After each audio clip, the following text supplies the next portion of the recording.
देखो, इस देश में सबसे महत्वपूर्ण डिबेट आज के दिन की जो यूजीसी की दो गाइडलाइंस आई हैं, चाहे वो वाइस चांसलर की अपॉइंटमेंट की हो, चाहे वो यूनिवर्सिटी कॉलेज के अंदर कमेटियां बनाकर मॉनिटरिंग की, एक तरह से केंद्र सरकार कॉन्करेंट लिस्ट के सब्जेक्ट को डाइल्यूट कर और सेंट्रल कानून के तौर पर ले जाना चाह रही है, जो कि बहुत बड़ी खतरनाक चीज है। क्योंकि अगर कोई कॉलेज यूनिवर्सिटी वो कमेटी की कार्रवाई ना करेगा तो उसको यूजीसी से वंचित करने का भी प्रोविजन रखा गया है। और दूसरी ओर पर वाइस चांसलर की नियुक्ति जो स्टेट सब्जेक्ट था, स्टेट की कमेटियां नियुक्त करती थी, उसको भी केंद्र के लोगों की, यूजीसी हो, केंद्र सरकार के लोगों की कमेटियों के अधीन लाने का जो ये प्रोविजन डाला गया है, ये साफ दिखता है कि स्टेट्स के अंदर फिर कोई पावर नहीं रहेगी कि नए वाइस चांसलर को नियुक्त कर पाओ, और केंद्र के ही लोग प्रदेशों की यूनिवर्सिटीज के फिर चांसलर, वाइस चांसलर लगेंगे। एक खतरा बहुत बड़ा है और इसके ऊपर मैं तो चाहूंगा देश भर के शिक्षित लोग, खासतौर पर लेक्चरर, प्रोफेसर, वो अपनी तरफ से इसका विरोध भी करें, क्योंकि ये छोटी चीज नहीं।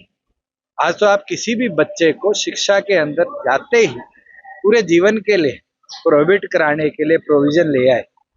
उसके उस बड़ा खतरा क्या होगा कि एक और पर केंद्र सरकार ने इनडायरेक्टली ये कह दिया कि जो हमारे बीएनएस और बीएसएस है, उससे बड़ा कानून आज यूनिवर्सिटी गवर्निंग काउंसिल ने लाने का काम किया है। और मैं तो हैरान था जब मैंने न्यूज देखी आज कि एक सीटीएम ने भी इसके विरोध में, उत्तर प्रदेश सरकार के एक सिविल सर्वेंट ने रिजाइन कर दिया। पढ़े लिखे शिक्षित लोग अगर इसको खतरा मान रहे हैं तो सोचो, इस देश की 55% आबादी जो आज हायर एजुकेशन के अंदर है या जाने का काम करेगी, उनके लिए कितना बड़ा खतरा ये यूजीसी की नई गाइडलाइन। वो तो कह रहे हैं ये समानता का अधिकार है। समानता का अधिकार तो बीएनएस में भी है, हमारे यहाँ जस्टिस जुवेनाइल एक्ट भी है, हमारे यहाँ महिलाओं के खिलाफ प्रतिबंध का कानून भी है, हमारे यहाँ SC ST आयोग भी है, उनका कानून भी है। क्या इन सबसे बड़ा कानून यूनिवर्सिटी गवर्निंग काउंसिल ला सकती है? क्या पार्लियामेंट के अंदर डिबेट के बिना इतनी बड़ी नोटिफिकेशन को केंद्र सरकार ने अप्रूवल देनी, ये साफ मंशा दिखाता है कि जहां एक और पर मोदी जी कहते हैं कि हम एक रहेंगे तभी बढ़ेंगे, वहीं हमारी एकता को कहीं ना कहीं बांट कर, काट कर इस तरीके से माहौल, शायद मैं तो उदाहरण के तौर पे जब पैदा हुआ था, जब ऐसी घटनाएं देखी थी, जब शिक्षित वर्ग ने और वहां शिक्षा लेने वाले वर्ग ने इस देश में आंदोलन किया था मंडल कमीशन, शायद उस तरह के हालात देश में पैदा करने के लिए भारतीय जनता पार्टी ने कदम उठाए। सर, SYL पर आज मीटिंग हुई है दोनों मुख्यमंत्रियों की, और कहा है कि अब अधिकारी मीटिंग करेंगे और एक सौहार्द। देखो, अगर मुख्यमंत्री की निष्ठा होती और मुख्यमंत्री चाहते तो ये मामला 6 महीने पहले वाली बैठक में निपट जाता। मगर कहीं ना कहीं भारतीय जनता पार्टी आगामी पंजाब चुनाव को देखते हुए इस मामले को टालने का काम कर रही है, और उनकी मंशा साफ है।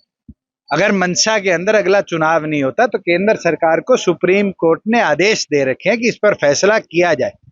और हरियाणा सरकार कंटेम्प्ट ऑफ कोर्ट भी डाल सकती है कि पिछले 2 साल के अंदर केंद्र सरकार इस पर फैसला नहीं करवा पाए। ये साफ साबित करता है कि हरियाणा का मुख्यमंत्री चाहता ही नहीं कि SYL में पंजाब के साथ कोई फैसला। चलो, जनता ने तो हमें पुचकारा भी बहुत है, गले भी बहुत लगाया है, और ये तो समय है,